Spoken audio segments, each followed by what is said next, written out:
अगला भाग सुनने से पूर्व मेरा आपसे अनुरोध है कि आप पहले के भाग जरूर सुन के आएं, उसके बाद ही अगला भाग सुनें।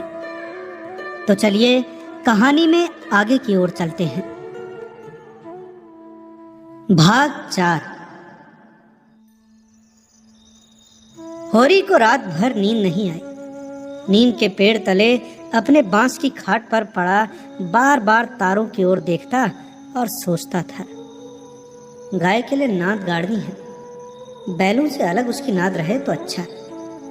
अभी तो रात को बाहर ही रहेगी, लेकिन चौमासे में उसके लिए कोई दूसरी जगह ठीक करनी होगी। बाहर लोग नजर लगा देते हैं, कभी कभी तो ऐसा टोना टोटका कर देते हैं कि गाय का दूध ही सूख जाता है।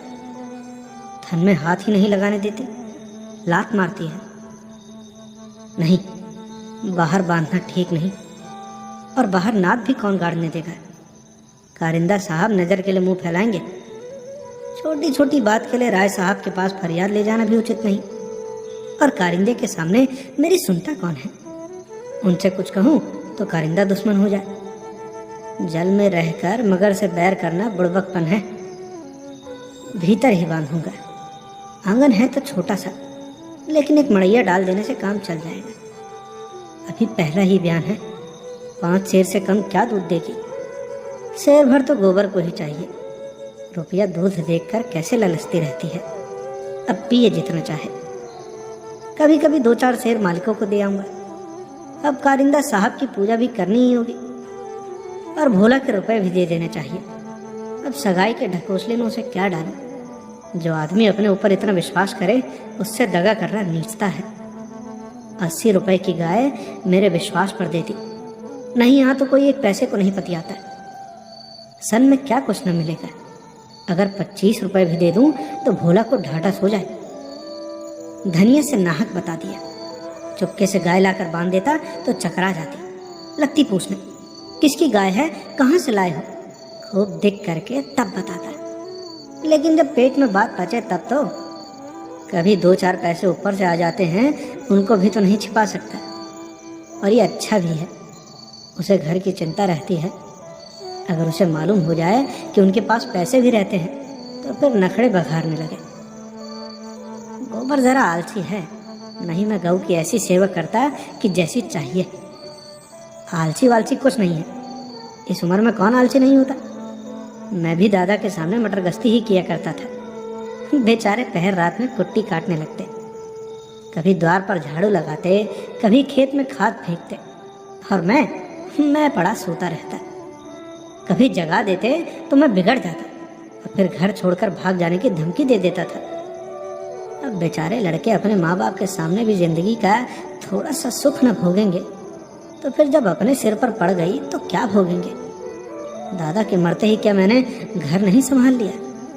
सारा गांव यही कहता था कि होरी घर बर्बाद कर देगा, लेकिन सिर पर बोझ पड़ते ही मैंने ऐसा चोला बदला कि लोग देखते रह गए।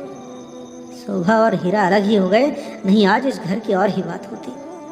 3 हल एक साथ चलते, अब तीनों अलग अलग चलते हैं। सब समय का फेर है। धनिया का क्या दोष था।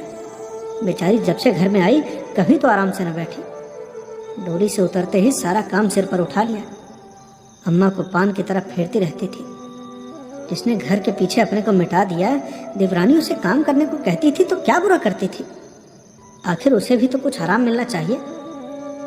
लेकिन भाग्य में आराम लिखा होता तब तो मिलता है। तब देवरों के लिए मरती थी, अब अपने बच्चों के लिए मरती है। वो इतनी सीधी गमखोर निर्छल न होती तो आज शोभा और हीरा जो मूंछों पर ताव देते फिरते हैं कहीं भीख मांगते होते। आदमी कितना स्वार्थी हो जाता है। जिसके लिए मरो वही जान का दुश्मन हो जाता है। होरी ने फिर पूर्व की ओर देखा। शायद भिनसार हो रहा है। अरे गोबर काहे को जागने लगा। नहीं, कह के तो यही सोया था कि मैं अंधेरा ही चला जाऊंगा। जाकर नाद तो गाड़ दूं, लेकिन नहीं, जब तक गाय द्वार पर ना आ जाए नाद गाड़ना ठीक नहीं। कहीं भोला बदल गए या किसी कारण से गाय न दी तो सारा गांव तालियां पीटने लगेगा। चले थे गाय लेने, पट्टे ने इतनी फुर्ती से नाद गाड़ दी मानो इसी की कसर थी। भोला है तो अपने घर का मालिक, लेकिन जब लड़के सयाने हो गए तो बाप की कौन चलती है। कामता और जंगी अकड़ जाएं तो क्या भोला अपने मन से गाय मुझे दे देंगे? कभी नहीं। सहसा गोबर चौंक कर उठ बैठा और आंखें मलता हुआ बोला, अरे ये तो भोर हो गया, तुमने नाद गाड़ दी दादा। होरी गोबर के सुगठित शरीर और चौड़ी छाती की ओर गर्व से देखकर और मन में ये सोचते हुए कि कहीं इसे गोरस मिलता तो कैसा पट्ठा हो जाता, बोला, नहीं अभी नहीं गाड़ी, सोचा कहीं न मिले तो नाहक भद्द हो। गोबर ने त्योरी चढ़ाकर कहा, मिलेगी क्यों नहीं, उनके मन में कोई चोर बैठ जाए तो? चोर बैठे या ढाए, गाय तो उन्हें देनी ही पड़ेगी। गोबर ने और कुछ न कहा, लाठी कंधे पर रखी और चल दिया। होरी उसे जाते देखता हुआ अपना कलेजा ठंडा करता रहा। अब लड़के की सगाई में देर न करनी चाहिए। 17वां लग गया, मगर करे कैसे? कहीं पैसे के भी दर्शन हो। जब से तीनों भाइयों में अलगौजा हुआ है, घर की साख जाती रही। महतो लड़का देखने आते हैं, पर घर की दशा देखकर मुंह फीका करके चले जाते हैं। 2-1 राजी भी हुए तो रुपए मांगते हैं। 200-300 लड़की का दाम चुकाए और इतना ही ऊपर से खर्च करे, तब जाकर ब्याह हो। कहाँ से आवे इतने रुपए? रास खरिहान में तुल जाती है, खाने भर को भी तो नहीं बचता। ब्याह कहाँ से हो? और अब तो सोना ब्याहने योग्य हो गई। लड़के का ब्याह न हुआ न सही, मगर लड़की का ब्याह न हुआ तो सारी बिरादरी में हंसी होगी। पहले तो उसी की सगाई करनी है, पीछे देखी जाएगी। तभी एक आदमी ने आकर राम राम किया और पूछा, राम राम महतो, अरे तुम्हारी कोठी में कुछ बांस होंगे महतो? होरी ने देखा दमड़ी बंसोर सामने खड़ा है, नाटा काला, खूब मोटा, चौड़ा मुंह, बड़ी बड़ी मूछें, लाल आंखें, कमर में बांस काटने की कटार खोसे हुए। साल में 1-2 बार आकर चींके, कुर्सियां, मोढ़े, टोकरियां आदि बनाने के लिए कुछ बांस काट ले जाता था। होरी प्रसन्न हो गया, मुट्ठी गर्म होने की कुछ आशा बंधी। चौधरी को ले जाकर अपनी 3 कोठियां दिखाई, मोल भाव किया और 25 रुपए सैकड़े में 50 बांसों का बयाना ले लिया। फिर दोनों लौटे। होरी ने उसे चीलम पिलाई, जलपान कराया और तब रहस्यमय भाव से बोला, मेरे बास कभी 30 रुपए से कम में नहीं जाते, लेकिन तुम घर के आदमी हो, तुमसे क्या मोल भाव करता है? अच्छा, तुम्हारा वो लड़का जिसकी सगाई हुई थी अभी परदेश से लौटा कि नहीं? चौधरी ने चीलम का दम लगाकर खांसते हुए कहा, उस लौंडे के पीछे तो मर मिटा महतो। जवान बहू घर में बैठी थी और वो बिरादरी की एक दूसरी औरत के साथ परदेश में मौज करने चल दिया। बहू भी दूसरे के साथ निकल गई। बड़ी नाकिस जात है महतो, किसी की नहीं होती। कितना समझाया कि तू जो चाहे खा, जो चाहे पहन, मेरी नाक न कटवा, मुदा कौन सुनता है? औरत को भगवान सब कुछ दे, रूप न दे, नहीं तो वो काबू में नहीं रहती। अच्छा ये छोड़ो, ये बताओ कि कोठियां तो बट गई होंगी। होरी ने आकाश की ओर देखा और मानो उसकी महानता में उड़ता हुआ बोला, सब कुछ बट गया चौधरी। जिनको लड़कों की तरह पाला पोसा, अब वो बराबर के हिस्सेदार हैं। लेकिन भाई का हिस्सा खाने की अपनी नीयत नहीं है। इधर तुमसे रुपए मिलेंगे, उधर दोनों भाइयों को बांट दूंगा। अब 4 दिन की जिंदगी में क्यों किसी से छल कपट करूं? नहीं कह दूं कि 20 रुपए सैकड़े में बेचे हैं तो उन्हें क्या पता लगेगा? तुम उनसे कहने थोड़ी ही जाओगे। तुम्हें तो मैंने बराबर अपना भाई समझा है। व्यवहार में हम भाई के अर्थ का कितना ही दुरुपयोग करें, लेकिन उसकी भावना में जो पवित्रता है वो हमारी कालिमा से कभी मलिन नहीं होती। होरी ने अप्रत्यक्ष रूप से यह प्रस्ताव करके चौधरी के मुंह की ओर देखा कि वो स्वीकार करता है या नहीं। उसके मुख पर कुछ ऐसा मिथ्या विनीत भाव प्रकट हुआ जो भिक्षा मांगते समय मोटे भिक्षुकों पर आ जाता है। चौधरी ने होरी का आसन पाकर चाबुक जमाया। अरे हमारा तुम्हारा पुराना भाईचारा है, मैं तो ऐसी बात है भला। लेकिन बात यह है कि ईमान आदमी बेचता है तो किसी लालच से। 20 रुपए नहीं, मैं 15 रुपए कहूंगा, लेकिन जो 20 रुपए के दाम लो। होरी ने खिसिया कर कहा, तुम तो चौधरी अंधेर करते हो। अरे 20 रुपए में कहीं ऐसे बांस जाते हैं? अरे ऐसे क्या, इससे अच्छे बांस जाते हैं 10 रुपए पर। हाँ, 10 कोस और पश्चिम चले जाओ तब। मोल बांस का नहीं है, शहर के नगीच होने का है। आदमी सोचता है जितनी देर वहां जाने में लगेगी उतनी देर में तो 2-4 रुपए का काम हो जाएगा। सौदा पट गया। चौधरी ने मिजाई उतार कर छान पर रख दी और फिर बांस काटने लगा। ऊख की सिंचाई हो रही थी। हीरा बहू कलेवा लेकर कुएं पर जा रही थी। चौधरी को बांस काटते देखकर घूंघट के अंदर से बोली, कौन बांस काटता है? यहाँ बांस ना कटेगा। चौधरी ने हाथ रोक कर कहा, बांस मोल लिए हैं, 15 रुपए सैकड़े का बयाना हुआ है, सेंत में नहीं काट रहे हैं। हीरा बहू अपने घर की मालकिन थी। उसी के विद्रोह से भाइयों में अलगौजा हुआ था। धनिया को परास्त करके शेर हो गई थी। हीरा कभी कभी उसे पीटता था। अभी हाल में इतना मारा था कि वो कई दिन तक खाट से न उठ सकी, लेकिन अपना पदाधिकार वो किसी तरह न छोड़ती थी। हीरा क्रोध में उसे मारता था, लेकिन चलता था उसी के इशारों पर, उस घोड़े के भांति जो कभी कभी स्वामी को लात मारकर भी उसी के आसन के नीचे चलता है। कलेवे की टोकरी सिर से उतार कर बोली, 15 रुपए में हमारे बांस न जाएंगे। चौधरी औरत जात से इस विषय में बातचीत करना नीति विरुद्ध समझते थे। बोले, जाकर अपने आदमी को भेज दो, जो कुछ कहना हो आकर कहे। हीरा बहू का नाम था पुन्नी। बच्चे 2 ही हुए थे, लेकिन ढल गई थी।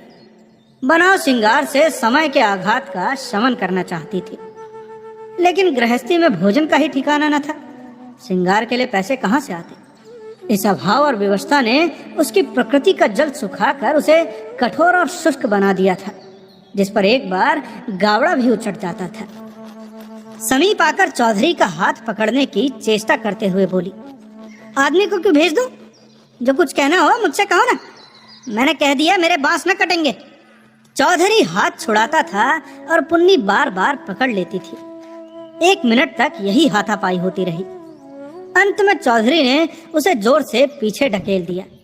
पुन्नी धक्का खाकर गिर पड़ी, मगर फिर संभली और पांव से तल्ली निकालकर चौधरी के सिर, मुंह, पीठ पर अंधाधुंध जमाने लगी। मंसूर होकर उसे ढकेल दे, उसका ये अपमान। मारती जाती थी और रोती भी जाती थी। चौधरी उसे धक्का देकर नारी जाति पर बल का प्रयोग करके गच्चा खा चुका था। खड़े खड़े मार खाने के सिवा इस संकट से बचने की उसके पास और कोई दवा न थी। पुन्नी का रोना सुनकर होरी भी दौड़ा हुआ आया। पुन्नी ने उसे देखकर और जोर से चिल्लाना शुरू किया। होरी ने समझा चौधरी ने पुनिया को मारा है। खून ने जोश मारा और अलगौजे की ऊंची बाधा को तोड़ता हुआ सब कुछ अपने अंदर समेटने के लिए बाहर निकल पड़ा। चौधरी को जोर से एक लात जमाकर बोला, अब अपना भला चाहता है चौधरी तो यहाँ से चला जा, नहीं तुम्हारी लाश उठेगी। तुमने अपने को समझा क्या है? तुम्हारी इतनी मजाल कि मेरी बहू पर हाथ उठाओ। चौधरी कसमें खा खा कर अपनी सफाई देने लगा। तल्लियों की चोट में उसकी अपराधी आत्मा मौन थी। ये लात उसे निरपराध मिली और उसके फूले हुए गाल आंसुओं से भीग गए। उसने तो बहू को छुआ भी नहीं। क्या वो इतना गवार है कि महतो के घर की औरतों पर हाथ उठाएगा?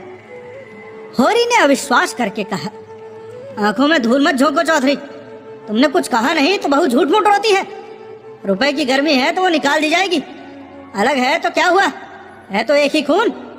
कोई तिरछी आंख से देखेगा तो आंख निकाल लेंगे। पुन्नी चंडी बनी हुई थी। गाल गाड़ कर बोली, तूने मुझे धक्का देकर गिरा नहीं दिया, खा जा अपने बेटे कसम। हीरा को खबर मिली कि चौधरी और पुनिया में लड़ाई हो रही है। चौधरी ने पुनिया को धक्का दिया, पुनिया ने तल्लियों से पीटा।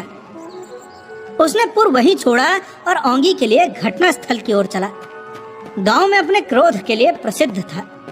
छोटा डील, गठा हुआ शरीर, आंखें कौड़ी की तरह निकल आई थी और गर्दन की नसें तन गई थी।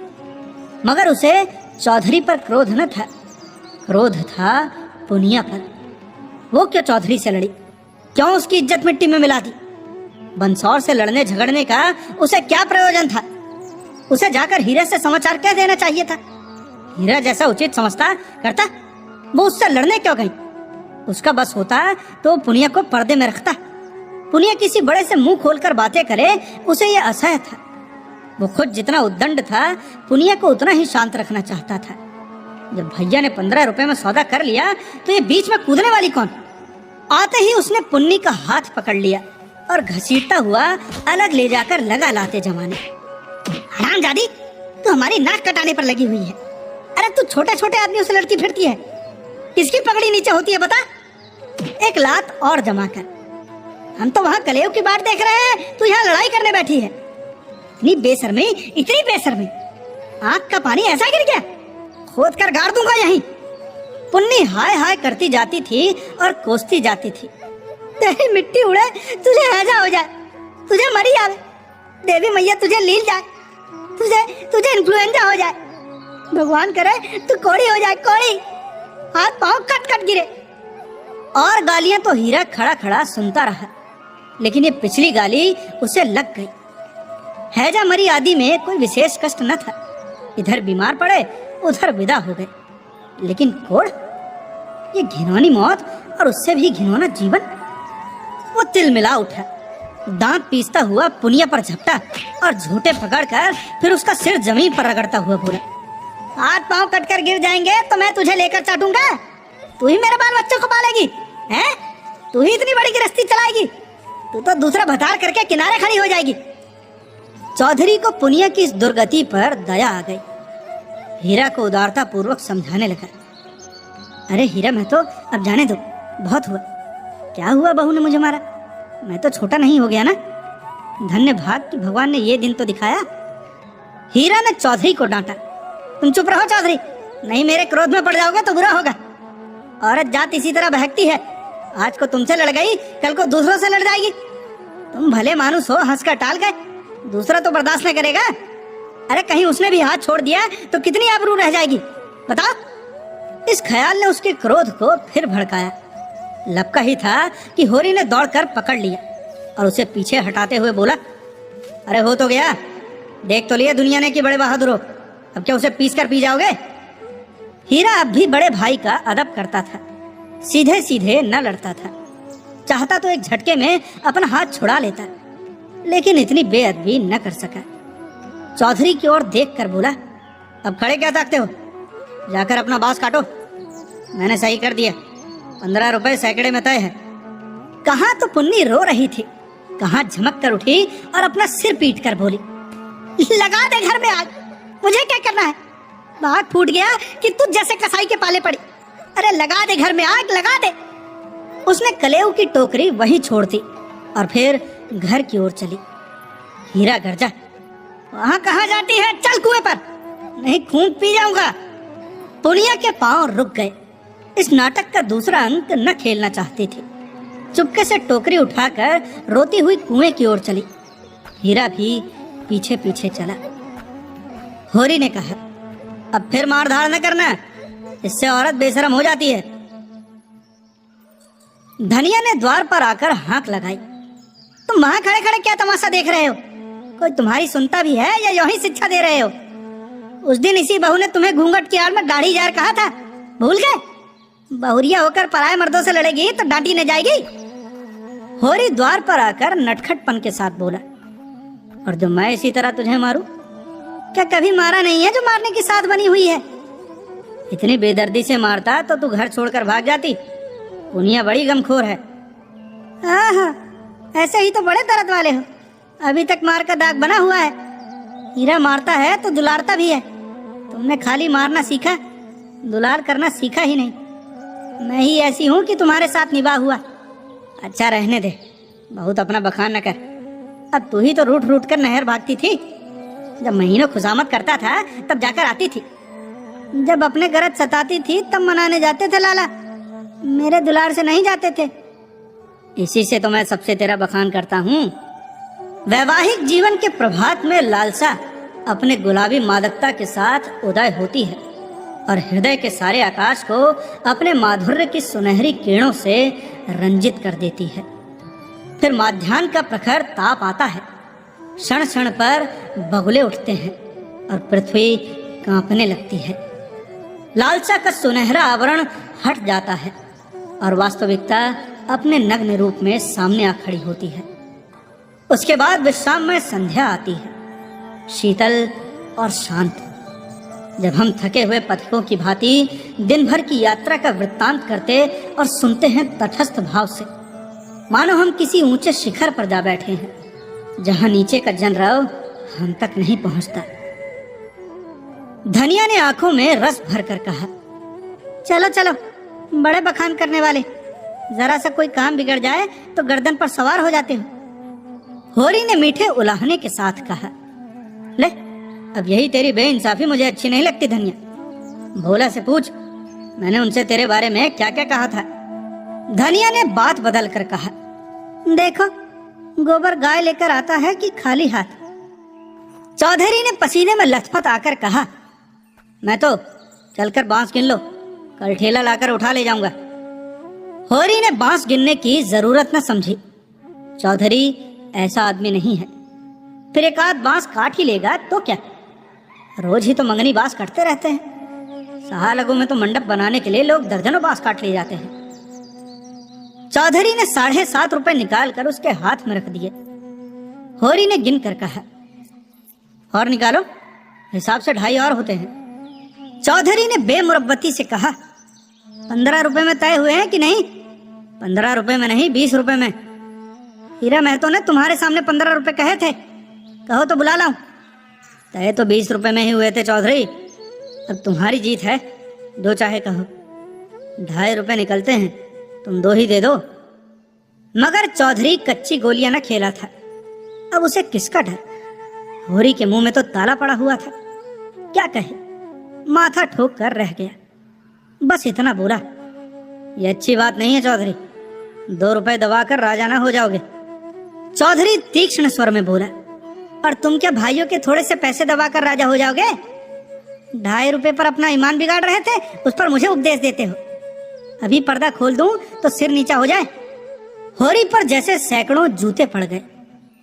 चौधरी तो रुपए सामने जमीन पर रखकर चला गया, पर वो नीम के नीचे बैठा बड़ी देर तक पछताता रहा। वो कितना लोभी और स्वार्थी है, इसका उसे आज पता चला। चौधरी ने 2.5 रुपए दे दिए होते तो खुशी से कितना फूल उठता।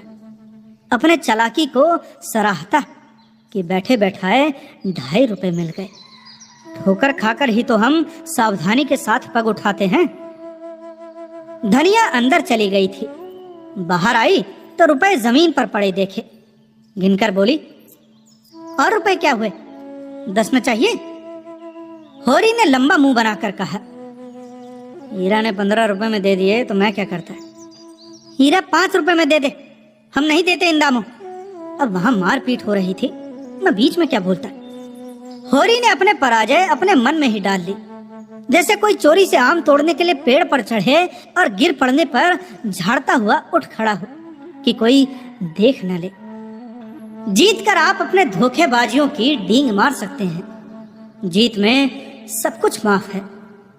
हार की लज्जा तो पी जाने की ही वस्तु है। धनिया पति को फटकारने लगी। ऐसे अवसर उसे बहुत कम मिलते थे। होरी उससे चतुर था, पर आज बाजी उसके हाथ में थी। हाथ मटकाकर बोली, क्यों ना हो, भाई ने 15 रुपए कह दिए तो तुम कैसे टोकते? अरे राम राम, लाडले भाई का दिल छोटा हो जाता कि नहीं? फिर जब इतना बड़ा अनर्थ हो रहा था कि लाडली बहू के गले पर छुरी चल रही थी, तो भला तुम कैसे बोलते? उस वक्त कोई तुम्हारा सर्वस्व लूट लेता तो भी तुम्हें सुध न होती। होरी चुपचाप सुनता रहा, मिनका तक नहीं। झुंझलाहट हुई, क्रोध आया, खून खोला, आंख जली, दांत पीसे, लेकिन बोला नहीं। चुपके से कुदाल उठाई और ऊख गोड़ने चला। तभी धनिया ने कुदाल छीन कर कहा, क्या अभी सवेरा है तो ऊख गोड़ने चले? सूरज देवता माथे पर आ गए, नहाने धोने जाओ, रोटी तैयार है। होरी ने घुन्ना कर कहा, मुझे भूख नहीं है। धनिया ने जले पर नून छिड़का। हाँ, काहे को भूख लगेगी, भाई ने बड़े बड़े लड्डू खिला दिए हैं ना, भगवान ऐसे सपूत भाई सबको दे। होरी बिगड़ा और क्रोध अब रस्सियां तुड़ा रहा था। तो आज मार खाने पर लगी हुई है। धनिया ने नकली विनय का नाटक करके कहा, क्या करूं, तुम दुलार ही इतना करते हो कि मेरा सिर फिर गया है। तू घर में रहने देगी कि नहीं? घर तुम्हारा, मालिक तुम, मैं भला कौन होती हूँ तुम्हें घर से निकालने वाली। होरी आज धनिया से किसी तरह पेश नहीं पा सकता। उसकी अक्ल जैसे कुंद हो गई है। इन व्यंग बाणों को रोकने के लिए उसके पास कोई ढाल नहीं है। धीरे से कुदाल रख दी और गमछा लेकर नहाने चला गया। लौटा कोई आधा घंटे में, मगर गोबर अभी तक न आया था। अकेले कैसे भोजन करे? लौंडा वहां जाकर सो रहा है। बोला कि वो मदमाती छोकरी है ना छुनिया, उसके साथ हंसी दिल लगी कर रहा होगा। कल भी तो उसी के पीछे लगा हुआ था। नहीं गाय दी तो लौट क्यों नहीं आया? क्या वहां ढही देगा? धनिया ने कहा, अब खड़े क्या हो, गोबर सांझ को आएगा। होरी ने और कुछ न कहा। कहीं धनिया फिर न कुछ कह बैठे। भोजन करके नीम की छाह में लेट रहा। रूपा रोती हुई आई, नंगे बदन एक लंगोटी लगाए, जबरे बाल इधर उधर बिखरे हुए होरी की छाती पर लौट गई। तभी उसकी बड़ी बहन सोना कहती है, गाय आएगी तो उसका गोबर मैं पाथूंगी। रूपा ये बर्दाश्त नहीं कर सकती है। सोना ऐसी कहाँ की बड़ी रानी है कि सारा गोबर आप पाथ डाले। रूपा उससे किस बात में कम है? सोना रोटी पकाती है तो क्या रूपा बर्तन नहीं मांजती? सोना पानी लाती है तो क्या रूपा कुएं पर रस्सी नहीं ले जाती? सोना तो कलसा भरकर इठलाती चली आती है, रस्सी समेटकर रूपा हिलाती है। गोबर दोनों साथ पाथती है। सोना खेत गोड़ने जाती है तो क्या रूपा बकरी चराने नहीं जाती? फिर सोना क्यों अकेले गोबर पाथेगी? ये अन्याय रूपा कैसे सहे? होरी ने उसके भोलेपन पर मुग्ध होकर कहा, अरे नहीं, गाय का गोबर तू पाथना। सोना गाय के पास आए तो भगा देना उसे। रूपा ने पिता के गले में हाथ डालकर कहा, दूध भी मैं ही दूंगी। अरे हाँ बाबा, तू ना दुहेगी तो और कौन दुहेगा? वो मेरी गाय होगी। हाँ बाबा, सोलहों आने तेरी। रूपा प्रसन्न होकर अपने विजय का शुभ समाचार पराजित सोना को सुनाने चली गई। गाय मेरी होगी, उसका दूध मैं दूंगी, उसका गोबर मैं पाथूंगी, तुझे कुछ न मिलेगा। सोना उम्र से किशोरी, देह के गठन में युवती और बुद्धि से बालिका थी। जैसे उसका यौवन उसके आगे खींचता था, बालपन पीछे। कुछ बातों में इतनी चतुर कि ग्रेजुएट युवतियों को पढ़ाए, और कुछ बातों में इतनी अरहड़ कि शिशुओं से भी पीछे। लंबा, रूखा किंतु प्रसन्न मुख, थोड़ी नीचे को खींची हुई, आंखों में एक प्रकार की तृप्ति। न केशों में तेल, न आंखों में काजल, न देह पर कोई आभूषण। जैसे गृहस्थी के भार ने यौवन को दबाकर बौना कर दिया हो।